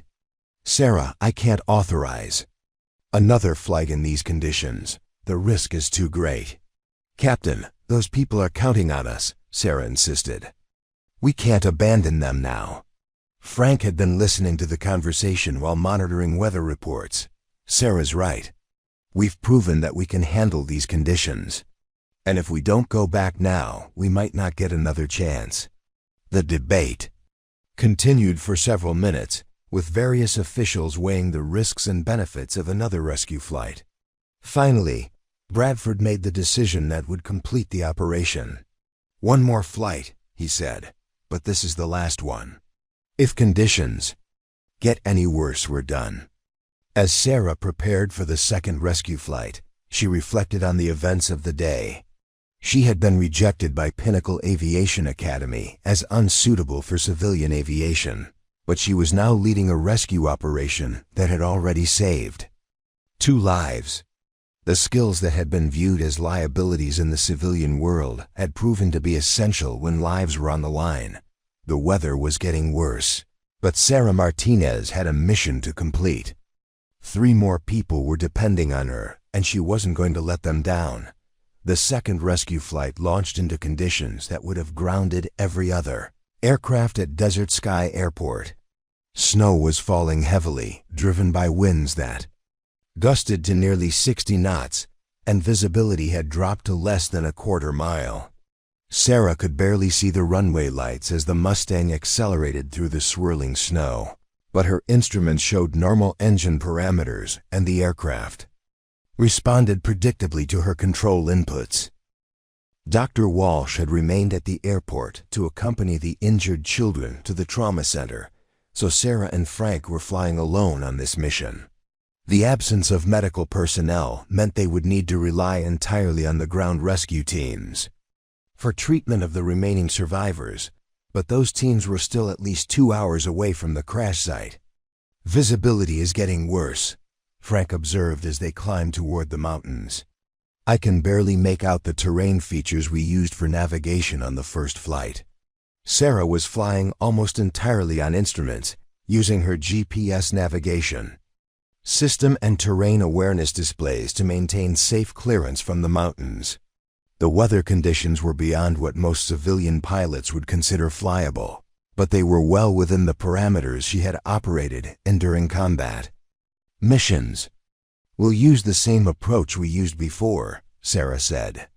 "GPS direct to the ranch airstrip, then a standard instrument approach until we break out of the clouds." The flight to the ranch airstrip was a continuous battle against severe turbulence and wind shear. The Mustang was thrown around by invisible air currents, requiring constant corrections to maintain heading and altitude. Sarah's control inputs were smooth and confident, but Frank could see the concentration required to keep the aircraft under control. "How do you make it look so easy?" Frank asked as they encountered a particularly severe downdraft that dropped the aircraft 300 feet in seconds. 20 years of practice in conditions that make this look like a training flight," Sarah replied, smoothly recovering from the turbulence. "The key is to trust your instruments and not fight the airplane." As they approached the ranch airstrip, Sarah could see that the weather conditions had deteriorated significantly since their departure. Snow was accumulating on the runway, and the wind was creating whirlwinds that made the approach even more challenging. But she had successfully landed on shorter runways in worse conditions during her military career. "Ranch strip in sight," Frank announced. "Runway appears to be covered with about 2 inches of snow." Sarah began her approach to the small airstrip, using her experience with short field landings to compensate for the reduced braking action on the snow-covered runway. The wind was gusting from multiple directions, requiring constant corrections to maintain the proper approach path. The landing was firm but controlled, and Sarah immediately applied maximum braking to stop the aircraft on the slippery runway. The Mustang came to a stop with barely 50 feet of runway remaining, its tires smoking from the hard braking on the contaminated surface. "That was interesting," Frank said, clearly impressed with Sarah's skill under pressure. But Sarah was already focused on the next phase of the operation. They needed to reach the crash site quickly, evacuate the remaining survivors, and return to the ranch airstrip before the weather made takeoff impossible. The snow was accumulating rapidly, and the wind was continuing to increase. "Let's move," Sarah said, grabbing her survival pack and emergency medical supplies. "We don't have much time." The trek to the crash site was even more challenging than the first trip. The snow was deeper, the wind was stronger, and the terrain was becoming increasingly treacherous. Sarah used her land navigation skills to plot a course that would minimize exposure to the worst conditions, but progress was slow and dangerous. When they reached the crash site, Sarah found the 3 remaining survivors huddled together near the wreckage, their condition clearly deteriorating. The man with internal injuries was showing signs of shock, and the other 2 survivors were suffering from hypothermia and exhaustion. "We need to get them out of here immediately," Sarah announced. "The weather is getting worse, and we're running out of time." The evacuation of the remaining survivors required careful coordination and precise timing. The man with internal injuries needed to be carried on an improvised stretcher, while the other 2 survivors could walk with assistance. Sarah and Frank worked together to establish a movement plan that would get everyone back to the ranch airstrip as quickly as possible. "This is going to be the hardest part," Sarah said as they began the trek back to the aircraft. "The terrain is getting more dangerous, and these people are in no condition for a long hike." The journey back to the ranch airstrip was a race against time and weather. The snow was falling so heavily that visibility was reduced to less than 50 feet, and the wind was creating whiteout conditions that made navigation extremely difficult. Sarah relied on her compass and GPS unit to maintain direction, but the terrain features she had used for landmarks were no longer visible. "I can't see the airstrip," Frank said as they approached what should have been the runway location. "The snow is too heavy." Sarah used her knowledge of the terrain to locate the aircraft, which was barely visible through the blowing snow. The Mustang's dark paint scheme made it difficult to spot against the white background, but she could make out its silhouette through the storm. "There," Sarah pointed toward a dark shape that was barely visible through the snow. "That's our ride home." The aircraft was covered with several inches of snow, and ice had formed on the wings and control surfaces. Sarah knew that removing the contamination would be critical for a safe takeoff, but the weather conditions made the process extremely difficult. "We need to clear the wings before we can take off," Sarah said, beginning the process of removing snow and ice from the aircraft's critical surfaces. "Frank, help me with the control surfaces." The process of clearing the aircraft took nearly 20 minutes, during which time the weather conditions continued to deteriorate. The wind was gusting to over 60 knots, and the snow was accumulating faster than they could remove it. Sarah knew they had only one chance to get airborne before conditions became impossible. "Everyone in the aircraft," Sarah commanded. "We're taking off now." The loading of the survivors into the cramped cockpit was challenging, but Sarah and Frank managed to secure everyone safely. The man with internal injuries was placed in the rear seat where he could be monitored, while the other 2 survivors were secured in the remaining spaces. "This is going to be rough," Sarah warned as she started the engine. "Hold on tight." The takeoff from the snow-covered ranch airstrip was the most challenging departure Sarah had ever attempted. The runway was slippery, the wind was gusting from multiple directions, and the aircraft was loaded near its maximum weight limit. But Sarah's experience with short-field takeoffs and mountain flying allowed her to execute the departure successfully.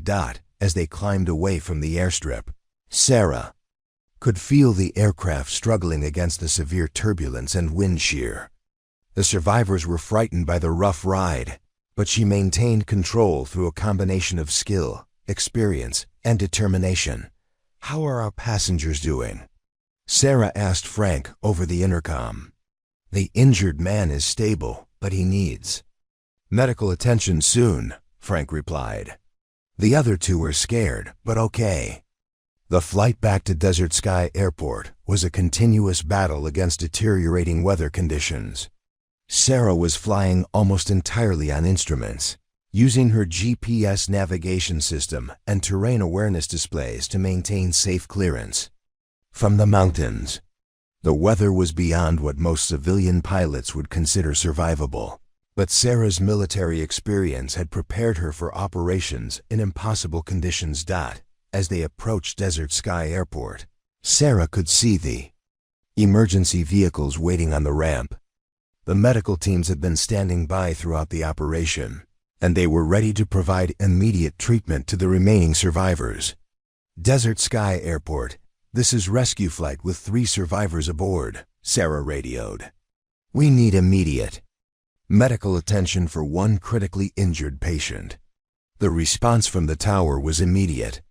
Rescue flight, you are cleared to land on any runway. Emergency vehicles are standing by. The landing was smooth despite the crosswind conditions, and Sarah taxied directly to the waiting ambulances.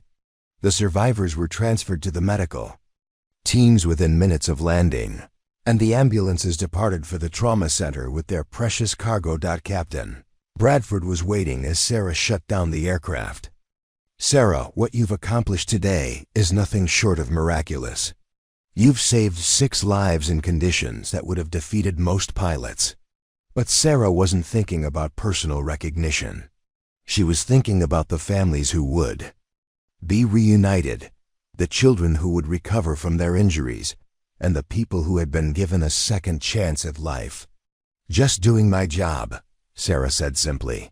Frank looked at her with profound respect. Sarah, that wasn't just a job. That was a calling. You've proven that real pilots don't just follow procedures. They do whatever it takes to complete the mission. As the emergency vehicles departed for the hospital, Sarah reflected on the events of the day. She had been rejected by Pinnacle Aviation Academy as psychologically unfit for civilian aviation, but she had just completed a rescue operation that had saved 6 lives. The skills that had been viewed as liabilities in the civilian world had proven to be essential when lives were on the line. The weather was finally beginning to improve, but Sarah Martinez had already proven that sometimes the most important missions were the ones that no one else was willing to fly. She had found her purpose in civilian aviation, and it had nothing to do with following someone else's definition of what a pilot should be. As she secured the aircraft and completed the post-flight inspection, Sarah knew that this day had changed everything. She had proven herself in the most demanding conditions possible, and she had done it with competence, courage, and an unwavering commitment to the mission. The black box might eventually reveal the technical details of what had caused the citation to crash, but Sarah Martinez had already revealed something more important: the true identity of a pilot who refused to be defined by other people's limitations. The trauma center at Phoenix General Hospital was a maze of fluorescent lights and antiseptic corridors, but Sarah barely noticed the sterile environment as she paced the surgical waiting room. 18 hours had passed since the rescue operation, and the medical teams were still fighting to save the lives of the people she had pulled from the mountain wreckage. The 10-year-old girl with the head injury had been in surgery for 6 hours, and the prognosis remained uncertain. Dr. Walsh found Sarah staring out the window at the desert landscape, her flight suit replaced by civilian clothes, but her posture still carrying the alert readiness of a pilot on standby. The flight surgeon had spent the night coordinating with the trauma teams, ensuring that the survivors received the specialized care they needed. "The girl is stable," Dr. Walsh announced, her voice carrying the exhaustion of a long night. The neurosurgeon was able to relieve the pressure on her brain, and she's responding well to treatment. Her brother's arm has been set and casted, and he's asking for the pilot who saved them. Sarah felt a weight lift from her shoulders. The successful medical outcomes validated the risks she had taken during the rescue operation, but more importantly, they meant that 2 children would return to their families intact. "What about the man with internal injuries?" Sarah asked. "He's going to make a full recovery," Dr. Walsh replied. "The other survivors are all stable and should be released within the next few days." "Sarah, you need to understand what you accomplished yesterday. Without your intervention, at least 3 of those people would have died." The recognition felt different from the medals and commendations Sarah had received during her military career. This wasn't about personal achievement or professional advancement. This was about using her skills to save lives, about proving that competence and courage could overcome any obstacle. Frank appeared in the doorway, carrying a cup of coffee and a stack of newspapers. "Sarah, you need to see this," he said, spreading the papers across the waiting room table. The headlines were dramatic and unanimous. Hero pilot saves 6 in mountain rescue. Former military pilot defies impossible weather and rejected by flight school, proves herself in crisis. The stories detailed Sarah's background, her rejection by Pinnacle Aviation Academy, and her successful rescue of the crash survivors. "The media has been calling Desert Sky Airport all morning," Frank continued. "Everyone wants to interview you. The story is going national." Sarah looked at the newspaper photos, images of her climbing out of the Mustang after the rescue flights, her face showing the exhaustion and determination of a pilot who had just completed an impossible mission. The contrast between these images and her rejection letter from Pinnacle Aviation Academy was stark and undeniable. "There's more," Frank said, pulling out his phone. "Captain Bradford has been getting calls from aviation organizations, government agencies, and even some major airlines. Your name is being mentioned for some pretty significant awards." But Sarah's attention was focused on a smaller article buried on the inside pages of one newspaper. The headline read, "Flight School Policies Under Scrutiny After Rescue Hero's Rejection." The article detailed her experience with Pinnacle Aviation Academy and raised questions about the institution's selection criteria. "Someone leaked the information about your rejection," Frank observed. "The reporter has quotes from multiple sources, including what appears to be internal documents." Sarah recognized Lisa Chun's work in the carefully worded quotes and anonymously sourced information. The article didn't mention Lisa by name, but it was clear that someone with inside knowledge of the Academy's operations had provided detailed information about their discriminatory practices. Dr. Morrison's response to the media attention was quoted in the article. "Pinnacle Aviation Academy maintains the highest standards for pilot training. Our selection process is based on comprehensive evaluation of candidates' suitability for commercial aviation careers. We cannot comment on specific cases, but our policies are designed to ensure the safety and success of our graduates." The carefully worded statement was classic corporate damage control, but Sarah could read between the lines.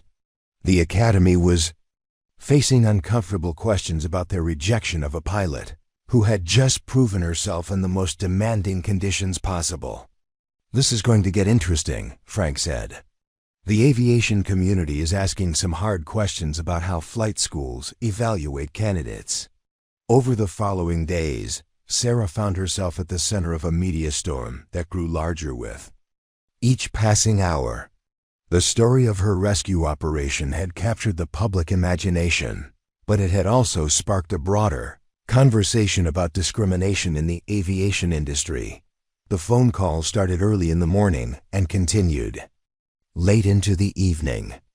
Reporters wanted interviews, aviation organizations wanted to offer awards, and airlines wanted to discuss employment opportunities.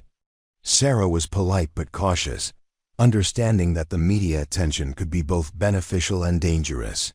"I want to be careful about how I handle this," Sarah told Frank as they reviewed the latest batch of interview requests. "I don't want this to become about me personally. It should be about the systemic issues in aviation training." Frank nodded approvingly. "Smart approach. The focus should be on improving the system, not on personal grievances." The breakthrough came when Colonel Patricia Williams called with unexpected news. "Sarah, I've been contacted by the FAS Civil Rights Office. They're opening a formal investigation into Pinnacle Aviation Academy's admission practices. Your case has given them the leverage they needed to examine the broader pattern of discrimination." Sarah felt a surge of vindication. The investigation would examine not just her individual case, but the systematic exclusion of qualified candidates based on demographics and background rather than competence. "What do they need from me?" Sarah asked. "Full cooperation," Pat replied. "They want to interview you, review all documentation, and use your case as an example of how discrimination can actually compromise aviation safety. When qualified pilots are excluded from training programs, the entire industry suffers." The FSA investigation moved quickly, driven by the public attention surrounding Sarah's rescue operation. Within a week, investigators had interviewed dozens of current and former Pinnacle Academy employees, reviewed thousands of documents, and identified a clear pattern of discriminatory practices. Lisa Chun's courage in providing evidence proved crucial to the investigation. She had documented years of biased decision-making, including emails and meeting minutes that showed systematic exclusion of qualified candidates. Her testimony provided the paper trail that investigators needed to prove their case. The Academy's response was predictable, but ineffective. Dr. Morrison held a press conference to defend the institution's practices, but her explanation sounded hollow in the face of documented evidence and Sarah's dramatic rescue operation. "We maintain that our selection process is based on objective criteria designed to identify candidates who will succeed in commercial aviation," Dr. Morrison stated. "The success of our graduates speaks for itself." But Sarah's success had already spoken louder than any corporate press release. The pilot who had been deemed psychologically unfit for civilian aviation had just completed a rescue operation that seasoned military pilots called extraordinary. The aviation industry's response was swift and decisive. The Professional Aviation Association announced that Sarah would receive their highest honor for heroism.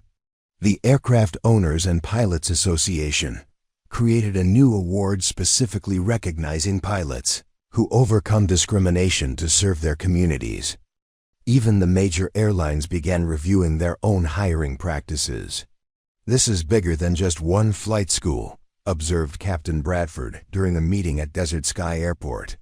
"The entire industry is being forced to examine how it evaluates and trains pilots." Sarah found herself in the unique position of being both a symbol of individual achievement and a catalyst for systemic change. Her rejection by Pinnacle Aviation Academy had exposed flaws in the aviation training system that went far beyond one institution's policies. The formal recognition came in the form of a letter from the Secretary of Transportation announcing that Sarah would receive the department's highest civilian honor for her rescue operation. The ceremony would be held in Washington, D.C., with representatives from across the aviation industry in attendance. But the recognition that meant the most came from an unexpected source. Tommy Rodriguez, her first student at Desert Sky Airport, had followed the media coverage of her rescue operation and sent a handwritten letter. "Dear Sarah," the letter began, "I wanted you to know how proud I am to have been your student. You taught me that flying isn't just about following procedures. It's about having the courage to do what's right, even when it's difficult. You've shown me what it means to be a real pilot." Similar letters arrived from Maria Santos and other students, each one expressing gratitude for the lessons that went beyond flight training. Sarah realized that her impact extended far beyond the 6 people she had rescued from the mountain crash site. The investigation's findings were released 6 months later, documenting systematic discrimination at Pinnacle Aviation Academy and recommending significant changes to aviation training standards. The report became a landmark document in the fight against bias in professional aviation. Dr. Morrison resigned from her position at the Academy, and the institution was forced to implement comprehensive reforms to its admission and training processes. The changes were monitored by federal regulators and aviation rights organizations, ensuring that future qualified candidates would receive fair consideration. Sarah's story had become a case study in aviation schools across the country, an example of how talent and dedication could overcome institutional bias. But more importantly, it had sparked a broader conversation about the need for diversity and inclusion in aviation. The black box from the crashed citation was eventually recovered and analyzed, revealing that the pilot had encountered weather conditions beyond his experience level. The investigation concluded that the accident might have been prevented if the pilot had received more comprehensive training in mountain flying and emergency procedures. The irony wasn't lost on Sarah. The same expertise that Pinnacle Aviation Academy had rejected as unsuitable for civilian aviation might have prevented the crash that made her rescue operation necessary. Her exclusion from the training system had contributed to the very emergency that proved her value. Standing in the hospital waiting room, watching the recovered survivors reunite with their families, Sarah understood that she had found her true calling. She wasn't just a pilot who had been rejected by a flight school. She was a pilot who had refused to be defined by other people's limitations and had proven that competence and courage could overcome any obstacle. The children she had rescued would grow up, recover from their injuries, and live full lives. The adults would return to their families and careers, carrying with them the knowledge that someone had risked everything to save them. And the aviation industry would be forced to confront the biases that had nearly cost lives. Sarah Martinez had been banned from flight school, but the black box of her actions had revealed her true identity. A pilot who understood that the most important missions were the ones that no one else was willing to fly. 5 years later, Sarah Martinez stood before a packed auditorium at the National Aviation Conference, wearing the uniform of the Federal Aviation Administration's newly created Mountain Rescue Division. Behind her on the screen was a photograph of 6 smiling faces, the survivors of that stormy night who had become lifelong friends and advocates for aviation safety reform. "They said I was too damaged for civilian flying," Sarah told the audience of pilots, instructors, and aviation executives. "They said my military experience made me unsuitable for their programs." What they didn't understand was that experience isn't a liability. It's exactly what the aviation industry needs when everything goes wrong. The audience erupted in applause, but Sarah's attention was focused on the front row where Dr. Morrison sat, having requested a private meeting after the presentation. The former Pinnacle Academy administrator had spent the past 5 years working to reform aviation training standards. Her perspective forever changed by the consequences of her decisions. The black box of that citation revealed mechanical failure and pilot error, Sarah continued. But the real black box was the discriminatory system that had kept qualified pilots out of cockpits, where they could have made a difference. When we exclude competence in favor of conformity, we don't just harm individuals, we compromise the safety of everyone who flies. Tommy Rodriguez, now a commercial airline pilot, watched from the audience with tears in his eyes. Maria Santos had become a flight instructor specializing in working with non-traditional students. Lisa Chun had founded a non-profit organization dedicated to aviation diversity and inclusion. Every pilot has the potential to be someone's hero, Sarah concluded. The question is whether we're brave enough to give them the chance to prove it. The standing ovation lasted 5 minutes, but Sarah knew the real victory was measured in lives saved and barriers broken. If this story of courage and redemption inspired you, hit that subscribe button and join our community of everyday heroes. Share your own story of overcoming obstacles in the comments below, because everyone deserves to know that their dreams are worth fighting for, no matter who tries to ground them.